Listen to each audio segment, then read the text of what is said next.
लगभग 4.5 अरब साल पहले एक बहुत बड़े धूल और गैस के बादल से हमारे सूरज का जन्म हुआ।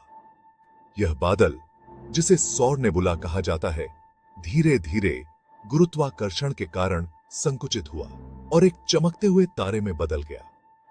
सूरज के जन्म के साथ ही हमारे सौर मंडल की शुरुआत हुई। इस प्रक्रिया में जो कण बचे वो आपस में टकराकर गर्म पिंडों में बदल गए।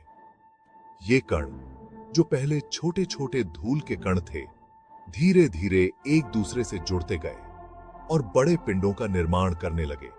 इन टकरावों के कारण बहुत अधिक ऊर्जा उत्पन्न हुई, जिससे ये पिंड अत्यधिक गर्म हो गए। यही पिंड धीरे धीरे ठंडे होकर ग्रह बने, जिनमें से एक हमारी पृथ्वी थी। पृथ्वी का निर्माण एक जटिल और लंबी प्रक्रिया थी। समय इस समय लाखों साल लगे।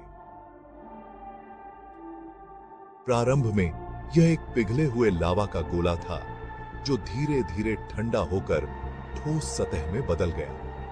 शुरुआत में पृथ्वी बहुत ज्यादा गर्म और अस्थिर जगह थी।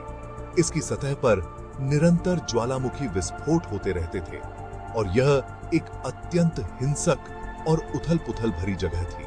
ज्वालामुखी विस्फोट होना आम बात थी और हवा जहरीली गैसों से भरी हुई थी। इस समय पृथ्वी की वायुमंडल में ऑक्सीजन की कमी थी और यह मुख्य रूप से कार्बन डाइऑक्साइड, मीथेन और अमोनिया जैसी गैसों से भरा हुआ था। धीरे धीरे लाखों सालों में पृथ्वी ठंडी हुई। इस ठंडक के कारण पृथ्वी की सतह पर ठोस परतें बनने लगीं और ज्वालामुखी गतिविधि भी कम होने लगी। पानी के भाप ने बादल बनाए और बारिश होने लगी, जिससे समंदर बनने लगे। यह बारिश कई हजार सालों तक जारी रही, जिससे पृथ्वी की सतह पर विशाल महासागर बने। यह बदलाव जीवन की शुरुआत के लिए पहला कदम था। महासागरों के बनने से पृथ्वी पर जीवन के लिए आवश्यक परिस्थितियां बनने लगीं। पानी, जो जीवन का आधार है, अब पृथ्वी पर प्रचुर मात्रा में उपलब्ध था और यह जीवन के विकास के लिए एक महत्वपूर्ण कारक बना। लगभग 3 अरब 80 करोड़ साल पहले पृथ्वी पर जीवन की पहली झलक दिखाई दी। यह जीवन बहुत ही सरल था, एक ही कोशिका वाले जीव, जिन्हें हम आज बैक्टीरिया कहते हैं। ये शुरुआती जीव पृथ्वी के गर्म खनिज वाले समंदरों में पनपे। उन्हें सूरज की रोशनी से ऊर्जा नहीं मिलती थी। इसके बजाय उन्होंने रासायनिक प्रक्रियाओं से ऊर्जा प्राप्त की। यह जीवन का एक महत्वपूर्ण मोड़ था। इन सरल जीवों ने पृथ्वी की हवा और वातावरण को बदलना शुरू कर दिया। अगले अरबों सालों तक एक कोशिका वाले जीवों का विकास और विविधता बढ़ती रही। लगभग 3 अरब 50 करोड़ साल पहले प्रकाश संश्लेषण की प्रक्रिया का विकास हुआ। कुछ बैक्टीरिया ने सूरज की रोशनी को ऊर्जा में बदलने की क्षमता विकसित कर ली। इस प्रक्रिया ने ऑक्सीजन को उप उत्पाद के रूप में वातावरण में छोड़ना शुरू कर दिया। यह ऑक्सीजन जीवन के विकास के लिए एक महत्वपूर्ण मोड़ साबित हुई। धीरे धीरे ऑक्सीजन की मात्रा बढ़ने लगी और ओजोन परत बनने लगी। ओजोन परत ने सूरज से आने वाली हानिकारक पराबैंगनी किरणों को रोकना शुरू कर दिया। खंबे, लगभग 50 करोड़ 40 लाख साल पहले जीवन के विकास में एक और महत्वपूर्ण घटना घटी। यह वह समय था जब पृथ्वी पर जीवन ने एक नया मोड़ लिया और विकास की दिशा में एक बड़ा कदम बढ़ाया। पहले बहुकोशिकीय जीवों का विकास हुआ। ये जीव एकल कोशिका से अधिक जटिल थे और विभिन्न कार्यों को करने में सक्षम थे। बहुकोशिकीय जीवों का विकास जीवन के लिए एक महत्वपूर्ण मील का पत्थर था। ये जीव अधिक जटिल थे और अलग अलग प्रकार के कार्यों को करने में सक्षम थे। इन जीवों ने विभिन्न प्रकार के कार्यों को संभालने के लिए विशेष अंगों और संरचनाओं का विकास किया, जिससे जीवन की विविधता में वृद्धि हुई। यह कैम्ब्रियन विस्फोट के रूप में जाना जाता है, जीवन के नए और विविध रूपों के तेजी से विकास का दौर। इस अवधि में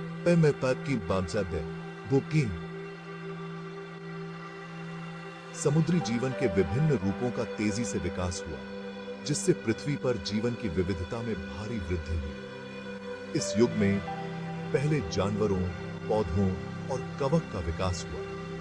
ये जीव पृथ्वी के विभिन्न हिस्सों में फैल गए और विभिन्न पारिस्थितिक तंत्रों में अपनी जगह बनाई। जीवन ने समुद्र से निकलकर जमीन पर कदम रखा। यह एक महत्वपूर्ण परिवर्तन था, क्योंकि जीवों को अब नए वातावरण में अनुकूलन करना था। इस प्रक्रिया में कई जीवों ने नए अंगों और संरचनाओं का विकास किया। पहले पौधे विकसित हुए, जो प्रकाश संश्लेषण के माध्यम से ऑक्सीजन का उत्पादन करते थे और जमीन को रहने योग्य बनाते थे। इन पौधों ने पृथ्वी के वायुमंडल में ऑक्सीजन की मात्रा बढ़ाई, जिससे अन्य जीवों के लिए जीवन संभव हो सका। इस प्रकार जीवन ने धीरे धीरे पृथ्वी के विभिन्न हिस्सों में अपनी जगह बनाई और विकास की दिशा में नए आयाम स्थापित किए। जीवों का विकास, विविधता का जन्म। अगले लाखों सालों तक जीवन का विकास और विविधता बढ़ती रही। मछलियां समुद्र में तैरती थीं, कीड़े जमीन पर रेंगते थे और उभयचर पानी और जमीन दोनों जगह रहने लगे। लगभग 30 करोड़ साल पहले सरीसृपों का विकास हुआ।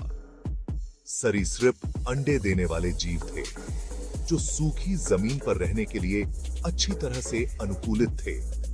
डायनासोर, जो सरीसृपों का एक समूह थे, ने अगले 165 मिलियन वर्षों तक पृथ्वी पर राज किया।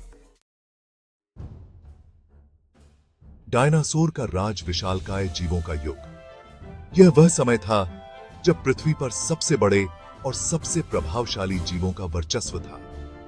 डायनासोर का युग विशालता और विविधता का युग था। इस युग में विभिन्न प्रकार के डायनासोर पृथ्वी के हर कोने में पाए जाते थे। छोटे पंखों वाले डायनासोर से लेकर जो शिकार करते और उड़ते थे, विशाल लंबी गर्दन वाले शाकाहारी जीवों तक जो ऊंचे पेड़ों की पत्तियों को खाते थे, डायनासोर ने हर जगह अपना वर्चस्व स्थापित किया। वे जंगलों, मैदानों और यहां तक कि समुद्रों में भी पाए जाते थे। यह युग डायनासोर के अलावा अन्य जीवन रूपों के विकास का भी गवाह था, जिनमें स्तनधारी भी शामिल थे। ये छोटे जीव डायनासोर के साए में रहते थे। स्तनधारी छोटे गर्म रक्त वाले जीव थे, जो अपने बच्चों की देखभाल करते थे और उन्हें दूध पिलाते थे। ये स्तनधारी अपने घोंसलों में रहते थे और अपने बच्चों को सुरक्षित रखते थे, जो अपने बच्चों को दूध पिलाते थे और उन्हें जीवित रहने के लिए आवश्यक सभी चीजें प्रदान करते थे। डायनासोर के साए में स्तनधारियों का विकास जारी रहा। वे धीरे धीरे अपने वातावरण के अनुकूल होते गए और नए नए रूपों में विकसित होते गए। लगभग 66 मिलियन वर्ष पहले एक विनाशकारी घटना घटी। एक बहुत बड़ा क्षुद्र ग्रह पृथ्वी से टकराया, जिससे बहुत तबाही हुई। इस टकराव ने पृथ्वी के वातावरण को बदल दिया और एक विशाल धूल और धुएं का बादल उत्पन्न किया, जिसने सूर्य की रोशनी को रोक दिया। इस घटना ने डायनासोरों को खत्म कर दिया, साथ ही साथ पृथ्वी पर रहने वाले लगभग 75% पौधों और जानवरों को भी मिटा दिया। यह एक युग का अंत था। इस विनाशकारी घटना के बाद पृथ्वी पर जीवन ने एक नया मोड़ लिया। नए जीवन रूपों का विकास हुआ और एक नई युग की शुरुआत हुई। स्तनधारियों का उदय। नए अध्याय की शुरुआत। डायनासोर के विलुप्त होने के बाद स्तनधारियों के लिए विकास के नए रास्ते खुल गए। उन्होंने तेजी से विविधता हासिल की और अलग अलग आकारों और रूपों में विकसित हुए। कुछ स्तनधारी छोटे और फुर्तीले शिकारी बन गए, जबकि अन्य बड़े और शक्तिशाली शाकाहारी जीवों में विकसित हुए। लगभग 55 मिलियन वर्ष पहले प्राइमेट्स का विकास हुआ।